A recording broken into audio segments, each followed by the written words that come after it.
मुंबईचा महापौर भाजपचाच होतोय. खुला महिला प्रवर्गासाठी आरक्षण सोडत जाहीर झाली. आता एसटी साठूची चिठ्ठीच टाकली गेली नव्हती. लॉटरी पद्धतीमध्ये झोलझाल झाला.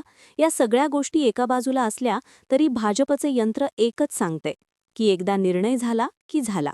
मग त्याच्यामध्ये एसटी एससीसाठी आरक्षण सोडत असो नसो, त्या चिठ्ठ्या असो नसो, फरक पडत नाही. शिक्कामोर्तब झालाय महिला खुला प्रवर्ग.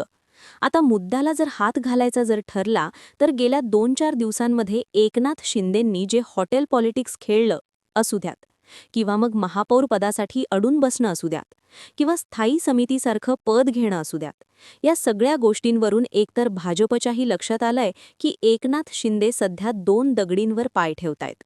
त्यामुळे एकनाथ शिंदेंनी वंचितची उल्हासनगरमध्ये साथ घेणं असू द्यात, किंवा मग कल्याण डोंबिवलीमध्ये मनसेची साथ घेणं असू द्यात, भाजपचाच प्रयोग भाजपवरच करण्याचा प्रयत्न जो एकनाथ शिंदे करतायत, त्यातूनच ठाकरेंसाठीचा पर्याय भाजपसमोर खुला होतोय. मुद्द्यावर येऊया. एकनाथ शिंदेंची वाढती महत्त्वाकांक्षा आता भाजपसाठी डोकेदुखी ठरताना दिसत आहे. आणि याच महत्त्वाकांक्षेला लगाम घालण्यासाठी मित्राचा शत्रू असलेल्या उद्धव ठाकरेंना आपल्याकडे वळवण्याची नवीन तयारी भाजपकडून केली जात असल्याची जोरदार चर्चा राजकीय वर्तुळात निर्माण झालीय. भाजप उद्धव ठाकरेंना जवळ करण्यामागची नेमकी काय कारणं आहेत ती समजून घ्या. म्हणजे मी जो मुद्दा मांडते त्या मुद्द्याला आधार काय तो लक्षात येईल. पहिला मुद्दा विधानसभेतील ती ऑफर. या सर्व प्रकरणाची मुळे विधानसभा अधिवेशनातील देवेंद्र फडणवीस यांच्या भाषणात आहे. भर सभागृहात त्यांनी उद्धव ठाकरेंना ऑफर देत आपल्याला इकडे येण्यासाठी स्कोप असल्याचं म्हणत राजकीय वर्तुळात नवीन पिल्लू सोडलं होतं. काही राजकीय तज्ज्ञांच्या मते हे विधान केवळ विनोदाचा भाग नव्हता, तर ती एक राजकीय खेळी होते. शिंदेंच्या वाढत्या प्रभावामुळे भविष्यात भाजपला आपली ताकद टिकवण्यासाठी जुन्या मित्राची गरज भासू शकते हे फडणवीसांनी ओळखलं होतं. महानगरपालिकांच्या धमधुमीत उद्धव ठाकरेंनी आपल्या एका मुलाखतीत फडणवीस यांना उद्देशून एक विधान केलं होतं. फडणवीस यांनी मातोश्रीवरची टीका थांबवली तर त्यांच्यासाठी आपली दारे खुली असल्याचं ते म्हटले होते. याला सकारात्मक प्रतिसाद देत फडणवीस यांनी देखील आपण कधीही मातोश्रीवर टीका केली नसल्याचं म्हटलं होतं. या एकमेकांना पूरक विधानांमुळे राज्यात नवीन समीकरण अस्तित्वात येणार का अशी चर्चा सुरू झाली होती. दुसरा मुद्दा, लहान भाऊ बनून राहण्यास विरोध. एकनाथ शिंदे यांनी शिवसेनेवर दावा केला, धनुष्यबाण मिळवला आणि आता ती स्वतंत्र ताकद उभी करतायत. कल्याण डोंबिवलीत मनसेला सोबत घेणं असो किंवा उल्हासनगरमध्ये वंचितच्या मदतीने भाजपला सत्तेबाहेर ठेवणं असो, शिंदे आता केवळ भाजपचे धाकटे भाऊ म्हणून राहण्यास तयार नाहीयेत. मुंबई महानगरपालिकेतही त्यांनी स्वतःच्या 29 नगरसेवकांच्या बळावर महापौर पदावरती दावा ठोकला. भाजपला मुंबईत आपला महापौर बसवायचा आहे, पण शिंदे अडवे येत आहेत. यामुळेच भाजपला शिंदे आता जड वाटू लागले. तिसरा मुद्दा, ठाकरेंची देवाकडे प्रार्थना आणि शिंदेंची अतिमहत्वाकांक्षा. मुंबईच्या महापौर पदाचा तिढा केवळ शिंदेंच्या हट्टामुळे रखडला हे भाजपसह सर्वच पक्षांना चांगलंच माहिती आहे. शिंदेंनी 29 नगरसेवकांच्या बळावर महापौर पदाची मागणी करणं म्हणजे भाजपसाठी तळपायाची आग मस्तकात जाण्यासारखं आहे. अशावेळी थोडे मतभेद आणि जुनी कटुता दूर ठेवून शिंदेंना बाहेरचा रस्ता दाखवून भाजप ठाकरेंच्या बळावर आपला महापौर महापालिकेवर बसवू शकतं. तसं पाहिलं तर युतीत असताना ठाकरेंनी कधीही भाजपला असं वेठीस धरण्याचं राजकारण केलं नव्हतं. तुटेल एवढं कधीही ताणलं नव्हतं, परंतु शिंदेंचा पॅटर्न वेगळा. आधी गेल्या विधानसभेत निवडणुकीतही त्यांनी पुन्हा मुख्यमंत्री बनण्याचा आग्रह लावून धरला होता.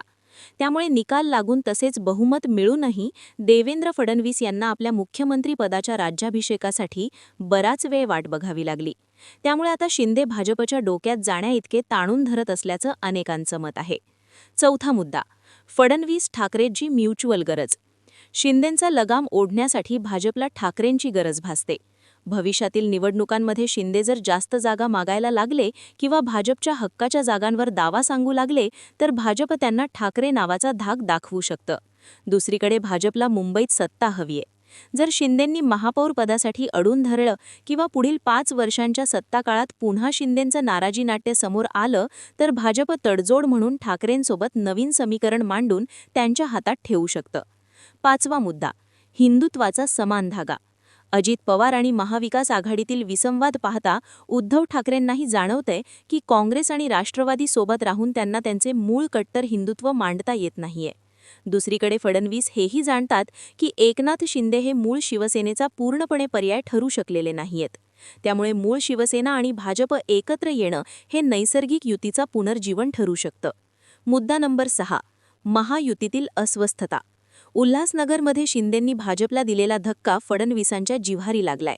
अशा घटनांमुळे भाजपमध्ये एक गट असा तयार झालाय ज्याचं म्हणणं आहे की शिंदेंना जास्त ताकद देण्यापेक्षा ठाकरेंशी संवाद साधलेला बरा.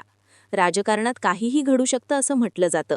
एकनाथ शिंदेंची वाढती महत्त्वाकांक्षा भाजपला अडथळा ठरू शकते आणि हाच अडथळा दूर करण्यासाठी मातोश्रीची दारे पुन्हा उघडी जाऊ शकतात. भाजप आणि शिंदेंमध्ये कोणकोणते वादाचे मुद्दे सुरू राहिलेत तेही पाहणं गरजेचं आहे. लक्षात घ्या, याआधी भाजपने ठाकरेंसोबत असताना तुटेपर्यंत ताणलं नाही किंवा महायुती या डेटपर्यंत टिकवायची असं म्हटलं नाही.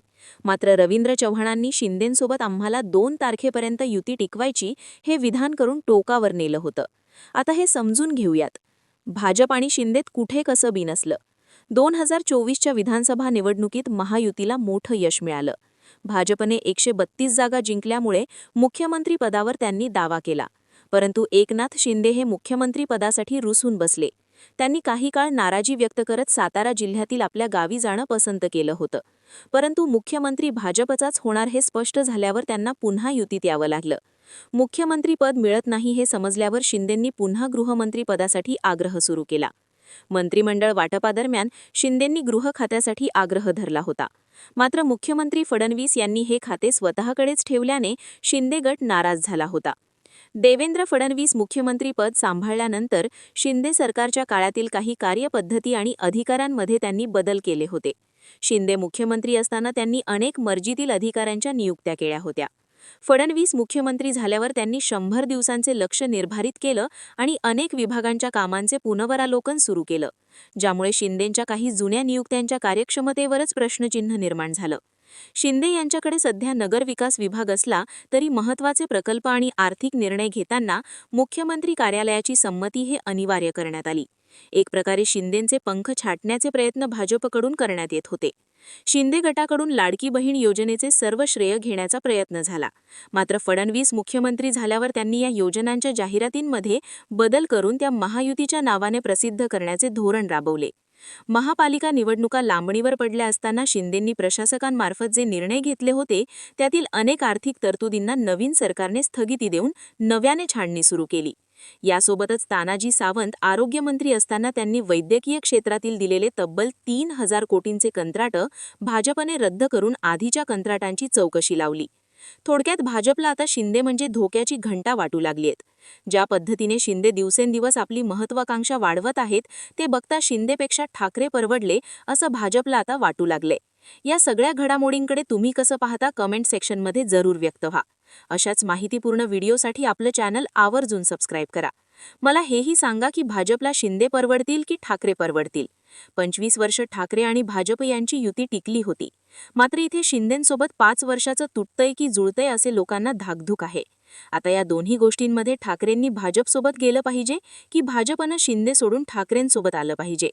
झालं गेलं विसरायला पाहिजे असे बरेच लोकांमध्ये मतमतांतर आहे.